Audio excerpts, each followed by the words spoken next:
Repair your credit like the pros. How credit attorneys and certified consultants legally delete bad credit and restore your good name. Chapter 12. Quickest, easiest ways to raise your score. If you need to raise your score fast, then start by taking action on the things that you can control and don't have to depend on getting a creditor's response for. See which and how many of these 10 points of wisdom you can implement for yourself. 10 tips for quick credit score improvement. Number 1. Pay down your credit card balances. This is the fastest way to raise your score. As soon as you reduce your balance to limit ratio, your score instantly increases. That's what I need to do. If your balance is over 30% of the allowed limit, your score gets docked. If your balance is over 50% of the allowed limit, your score gets docked even more. And if your balance is near the limit or maxed out, then you get penalized with a major decrease to your score. The optimal percentage to gain the most points is a balance to limit ratio of less than 10%. However, 10% is not required for an excellent score.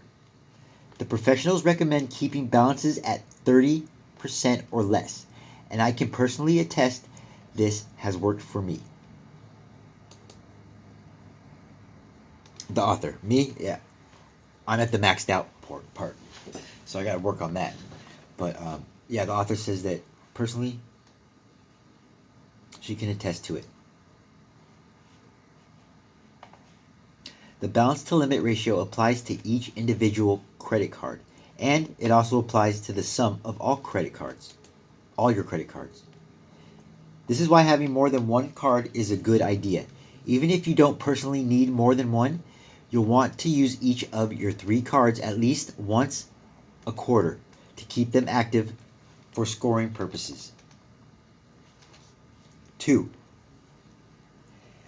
If you don't have the cash to pay down your balance immediately, call the credit card company and ask them to raise your limit.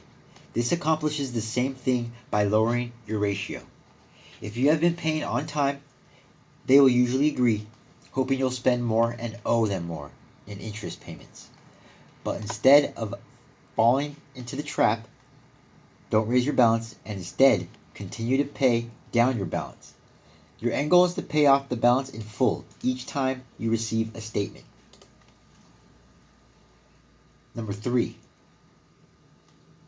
If you can't get your limit raised and you have high ratio or maxed out, you might be able to distribute some of the balance to other existing cards.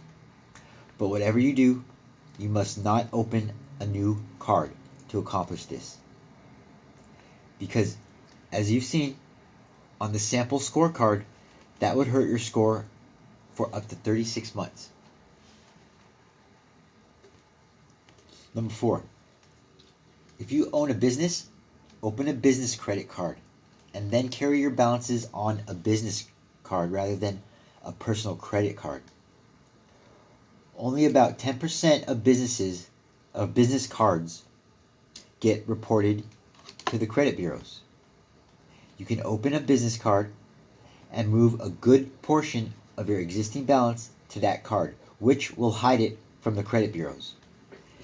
Before opening the card, ask if they report to the credit bureaus to get confirmation that they don't. Number 5. Use your old cards from time to time. If you have an inactive card,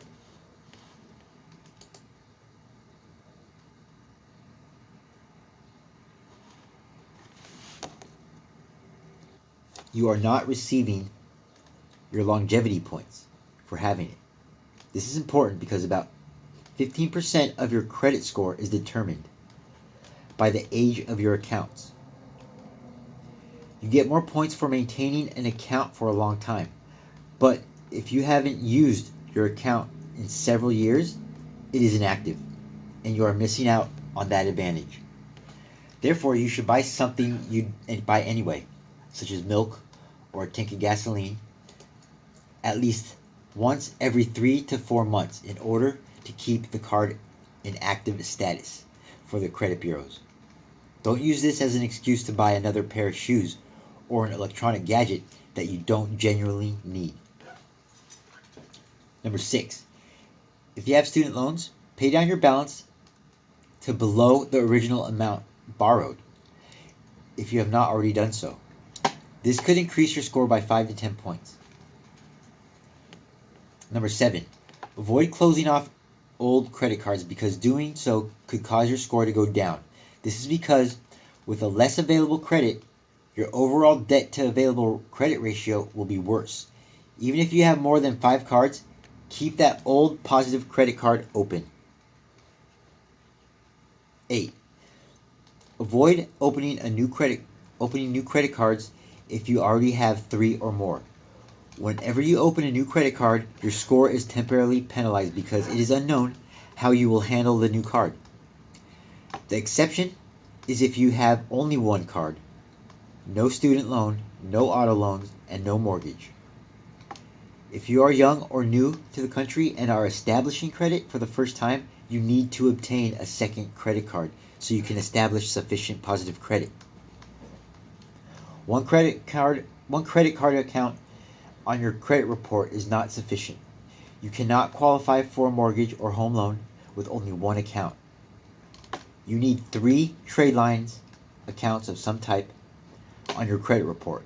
At least one of them needs to be a Visa or MasterCard because these are major cards and they have more weight than individual store cards. It is better if you have 2 major credit cards and 1 minor card than the other way around. Set yourself up with automatic pay so that you're never late. For most people, auto pay is a good idea. That way, you don't take the risk of losing the bill, having the mail get delivered late during inclement weather, or missing a payment while you're traveling or on vacation or in the hospital. Number 10, stay away from finance companies. Before you sign up for financing at an electronic, appliance, or furniture store, ask if they partner with a finance company. If they say yes, do not use their in-store financing. When a finance company shows up on your credit report, it automatically lowers your score, even if you pay on time, because finance companies are considered to be hard money lenders who accept people with bad credit. Even if you have perfect credit, having a hard money lender on your report will lower your score. If you already have a finance company on your report, pay it off as fast as you possibly can, especially if the interest rate is high, and it usually is. Coming up next, going deeper. How to get A+ credit or score over 800.